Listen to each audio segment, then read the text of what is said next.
नमस्कार मित्रों, क्रांति समर्पण ट्रस्ट प्रस्तुत निरामय स्वास्थ्य का प्राकृतिक राजमार्ग, यह ऑडियो बुक भाग 1 उपविभाग 10A में आपका स्वागत है। आज का बहुत अच्छा विषय है, वह विषय है आत्मनिर्भरता। आत्मनिर्भरता का मतलब है स्वयं के ऊपर निर्भर होना, खुद के कार्य खुद ही करना। हमारे देह के 4 आयाम हैं: शरीर, प्राण, मन और आत्मा। आत्मा का संगम मतलब मनुष्य प्राणी है। शरीर, प्राण और मन यह एक तत्व है। तत्व का जन्म होता है, जिसका जन्म होता है उसका मृत्यु निश्चित है। एक ही नीह तत्व है जो कि आत्मा है, उसका जन्म नहीं होता, वह अजन्मा है, सर्वव्यापी है। आत्मा और परमात्मा एक ही है, यह दो हो नहीं सकते। यह एक नीह तत्व है और हमें और संपूर्ण ब्रह्मांड को उसका ही आधार है। उसके आधार के बिना जीवन संभव ही नहीं है। वह एक ही शक्ति है, एक ही सुपर पावर स्टेशन है जिससे पूरा ब्रह्मांड स्वयं चलित है। एक भौतिक उदाहरण से समझते हैं। सबके मोबाइल पर व्हाट्सएप है, करोड़ों लोग, विश्व के लोग उसका उपभोग ले रहे हैं। उसका एक ही मेन पावर स्टेशन है। यह पावर स्टेशन बंद हो गया तो सभी के मोबाइल का व्हाट्सएप गायब हो जाता है। हमारा सबका, पूरे ब्रह्मांड का एक ही सुपर पावर स्टेशन है, आत्मा, परमात्मा, उसका ही आधार है। आत्मा मतलब हम। आत्मनिर्भर मतलब सिर्फ आत्मा के ऊपर निर्भर रहो, किसी का आधार मत लो, यही सत्य है। इसका भौतिक जीवन का अर्थ है हमारे स्वयं के काम हमें स्वयं करने हैं, दूसरों के ऊपर निर्भर नहीं होना है। यह महिला हो या पुरुष, महिला यह हमारी सहयोगी है, नौकर नहीं है। पुरुषों ने कम से कम स्वयं का कपड़ा धोना, चाय बनाना, स्वयं का भोजन खुद बनाना, नहीं तो खाना बनाने में आधा सहयोग करना, खुद का खाना खुद लेना, अपने खाने की प्लेट स्वयं उठाना, अपना स्वयं का बिस्तर खुद लगाना, खुद उठना, पीने का पानी स्वयं लेना। इसका महत्वपूर्ण कारण हम अभी ये क्यों करना है, इसका महत्वपूर्ण कारण हम समझते हैं।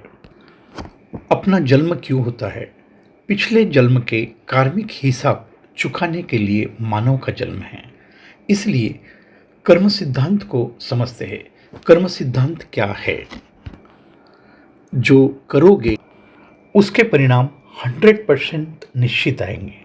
जो कर्म अच्छा हो या बुरा, इसका परिणाम आज कल नहीं तो अगले जन्म में निश्चित भुगतना पड़ेगा।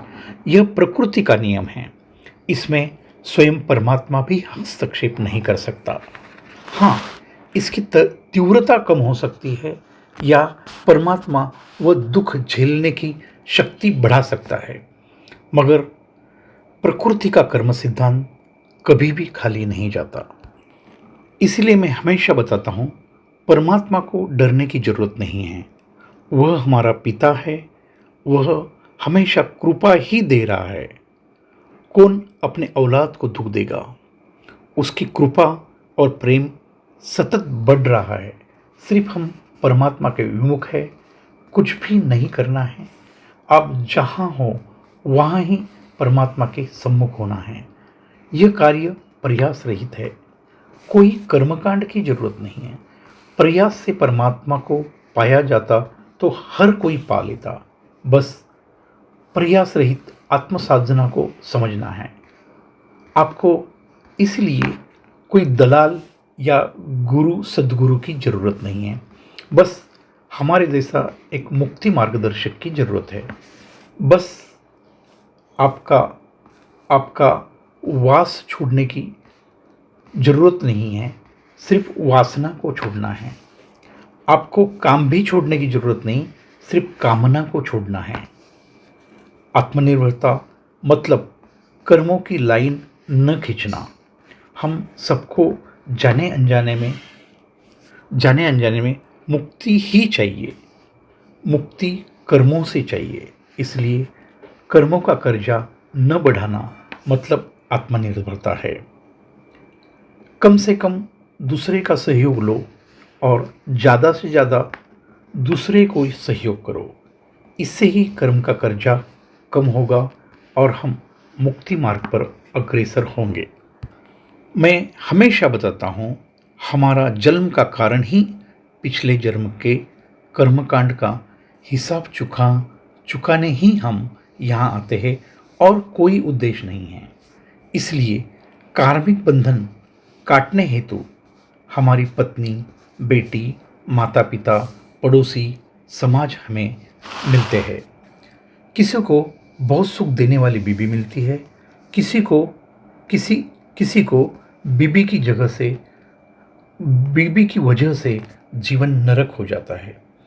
कोई संतान बड़ी सुख देती है और किसी की संतान जीवन में यातना ही देती है। ऐसा क्यों? शांत हो जाइए और मान लीजिए यह मेरा प्रारब्ध है। कर्म सिद्धांत के कारण यह सब मैं दुख भोग रहा हूँ। यह सब तकलीफ मैंने उनको पहले दी है और मेरा हिसाब चुकता हो रहा है। मेरे अपने कर्म मिट रहे हैं। मगर हम उल्टा करते हैं, वापस वही लोगों से कलह करते हैं और उनको दुख देने का प्रयास करते हैं और कर्म की नई लाइनें खींचते हैं। इससे कर्म कटने के बजाय बढ़ जाते हैं। इसका एक ही तरीका है, स्वीकार मंत्र। स्वीकार करो, जो हो रहा है वह प्रकृति के कर्म सिद्धांत के हिसाब से हो रहा है। इसमें सामने वाले का दोष नहीं है। प्रथमों से माफ कर दीजिए और परमात्मा को धन्यवाद दे। इससे ही मेरे कर्म कटेंगे और कोई विकल्प नहीं है।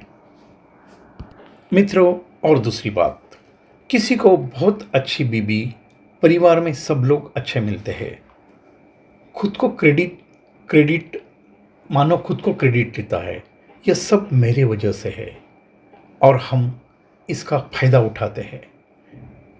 इनसे प्रमाण के बाहर सेवा कराते हैं, उनके साथ अच्छा सलूक नहीं करते और वापस यह बड़ा कर्म बंधन बन जाता है। यह कर्म के दुष्ट चक्र के वजह से बार बार जन्म लेना पड़ रहा है। हमारे हिंदू धर्म में मान्यता है, पति पत्नी का रिश्ता 7 जन्म का होता है। पहले जन्म में पति पत्नी को बहुत सताता है, अगले जन्म में वही कर्म सिद्धांत के हिसाब से वापस जन्म लेती है और अपना हिसाब चुका लेती है। मित्रों, यह जन्मों जन्मों से चल रहा है। जब मैंने कर्म सिद्धांत के सत्य को समझा, मेरी पत्नी ने शादी के 25 साल मेरी बहुत सेवा की।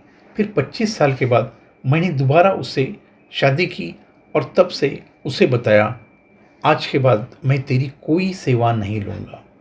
आने वाले 25 साल मैं तेरी सेवा करूँगा, क्योंकि यह जन्म में मैं मेरे कर्मों से मुक्ति चाहता हूँ, मुक्ति मार्ग पर चल रहा हूँ। इसलिए मैंने मानव सेवा, ईश्वर सेवा के मार्ग पर चलना शुरू किया। यह कर्म बंधन से मुक्त होना है। आत्मनिर्भर होना मतलब मुक्ति मार्ग पर चलना। महिला हो या पुरुष, सबके लिए कर्म सिद्धांत एक ही है। महिला का अक्सर मैं देखता हूँ, पति की जरूरत न होने पर भी सिर्फ अपनी सुविधा के लिए उसे घंटों तक मार्केट और मॉल में घुमाना। काम एक का वक्त दोनों का बर्बाद। खुद 2 व्हीलर 4 व्हीलर साइकिल नहीं सीखते और सब्जी लेने के लिए पति को ड्राइवर बनाकर सब्जी मंडी में ले जाना, स्टेशन में लेने के लिए बुलाना, यह कर्मकांड बहुत तकलीफ देता है। इसीलिए मैं सभी महिला को निवेदन करता हूँ, हर क्षेत्र में आत्मनिर्भर बनो, गाड़ियाँ सीखो, आप करोड़पति क्यों न हो, कम से कम अपने खर्चे के हिसाब से कम पैसा कमाओ। इससे आपकी रोटी कपड़ा रोटी कपड़ा निकल सके। मेरा यह कहना नहीं है पति के साथ ना घूमो, जिसमें दोनों का भला होता है ऐसे कर्म साथ करो। उदाहरण के लिए सुबह मॉर्निंग वॉक साथ जाओ, पिक्चर देखने साथ में जाओ, कोई रिश्तेदार दोस्तों के घर में साथ में जाओ। जो काम में दोनों को आनंद मिले और फायदा हो ऐसे काम साथ करो। सिर्फ अपने स्वार्थवश पति को गुलाम करके इस्तेमाल मत करो। एक ही सिद्धांत ध्यान रखें, परमात्मा ने सिर्फ 24 घंटे का ही जीवन दिया है। इसमें से लगभग 8 घंटा छोटा मृत्यु मतलब नींद में ही जाते हैं। जीवन सिर्फ 16 घंटे का ही है।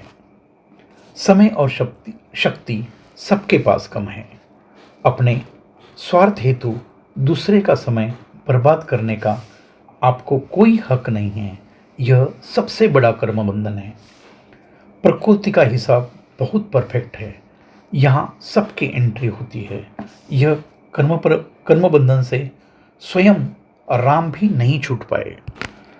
आपको पता है, विष्णु भगवान एक ब्रह्म थे, मतलब लगभग सारे कर्म बंधन से मुक्त थे।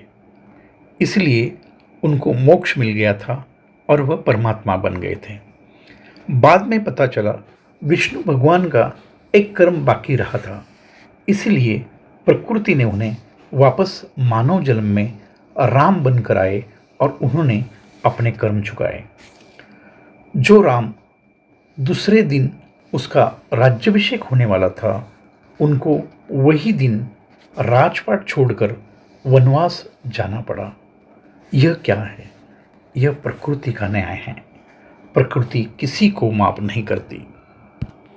इसलिए मैं हमेशा कहता हूँ, परमात्मा को डरने की जरूरत नहीं है, अपने कर्म से डरे। इसके लिए जीवन में आत्मनिर्भरता लाए, आत्मनिर्भरता के महत्व समझे। मेरा हमेशा प्रयास रहता है, सामने वाले ने मेरे लिए कुछ किया है तो मैं इससे थोड़ा देने का प्रयास करता हूँ। किसी ने मुझे भोजन पर बुलाया तो मेरा प्रयास रहता है, जो मिलने वाला है उससे ज़्यादा ही देकर जाओ, नहीं तो कर्मबंधन बढ़ेगा। कर्मबंधन से मुक्त होने का एक ही राज है, आत्मसाधना। यह एक प्रयास रहित साधना है। हमें सिर्फ सर्वव्यापी परमात्मा के सम्मुख होना। मन यहाँ सर्वशक्तिमान है। मन किसी को भी नहीं डरता। मन सिर्फ सर्वव्यापी परमात्मा के सामने झुकता है। मन को खत्म करना मनुष्य के बस की बात नहीं है। यह कर्म सिर्फ सर्वव्यापी परमात्मा का है। बस परमात्मा के सम्मुख होना सीखे, बाकी सब अपने आप हो जाएगा। आपको पता है, मानव मतलब शरीर, प्राण, मन और आत्मा का संगम है। शरीर एक तत्व है, नाशवान है। शरीर तो मिट्टी में मिल जाएगा। जैसे ही प्राण छूट जाता है, मन सूक्ष्म शरीर को लेकर ब्रह्मांड में विलीन हो जाता है और अपने कर्म के हिसाब से और वासना के हिसाब से नया शरीर धारण करता है। आत्मा तो सर्वव्यापी है, वह कहीं आती जाती नहीं है और वापस वह शरीर, प्राण और मन को आधार आत्मा ही देती है। मतलब प्रारब्ध के दुख मन को ही भोगने हैं। मन ही कर्मकांड का गुनहगार है। शिक्षा तो मन को ही भोगनी पड़ती है। व्यवहारिक जगत से समझते हैं, सुप्रीम कोर्ट के जज ने एक गुनहगार को फांसी की शिक्षा सुनाई और फांसी की तारीख तय हो गई। मगर फांसी के तारीख के पहले ही गुनहगार की मौत होती है। फिर शिक्षा किसी को दी जाएगी, किसी को नहीं। मित्रों, यह सब खेल मन का है। मन को मिटाना ही मुक्ति है। वह इतना शक्तिशाली है, वह परमात्मा की कृपा के सिवाय मिट नहीं सकता। जब तक मन है, सुख और दुख है। और कर्म और कर्म के सिद्धांत भी है। अभी हमारा जीवन मन संचलित है। जैसे जैसे आप परमात्मा के सम्मुख हो जाएंगे, परमात्मा की कृपा बरसनी शुरू होगी, मन धीरे धीरे इसमें विलीन होते जाएगा। जैसे ही मन मिटेगा, बचेगा सिर्फ परमात्मा। फिर हमारा जीवन आत्मसंचलित हो जाएगा। फिर यह सारे कर्मकांड खत्म हो जाएंगे। फिर यह 84 लाख योनि के चक्कर से मुक्ति मिलेगी। जीते जी हमारा जीवन आत्मसंचलित हो जाएगा। इसका अर्थ है जीते जी मुक्ति और मरने के बाद मोक्ष। मोक्ष का मतलब है जब मन ही मर गया तो जन्म किसका। फिर हम भी सर्वव्यापी परमात्मा ही बन जाते हैं। जैसे सागर में एक बूंद गिरता है, वह अपना अस्तित्व खो देता है, वह सागर ही बन जाता है। मन को मिटाना मतलब खुद को मिटाना है। यह शून्य से शून्य की सफर खत्म हो जाती है। मित्रों, आत्मनिर्भरता मुक्ति मार्ग का प्रथम चरण है। हमें हो सके किसी की सेवा नहीं लेनी है। जब तक संभव है अपने कार्य स्वयं करने हैं। किसी की सेवा लेनी भी पड़े तो तुरंत उसका मुंह बदला दूसरे तरीके से चुकाए। उदाहरण के लिए, हमने एक अमीर घर में भोजन किया, कुछ चुका नहीं पाए तो बाद में जरूरतमंद गरीबों को भोजन खिलाए। मैं उम्मीद करता हूँ आत्मनिर्भरता यह विषय आप समझ गए होंगे। आज से ही यह मार्ग पर चलना शुरू करें और कर्म बंधन से बचे, मुक्ति मार्ग पर अग्रसर बने। धन्यवाद। आपका दिन शुभ हो।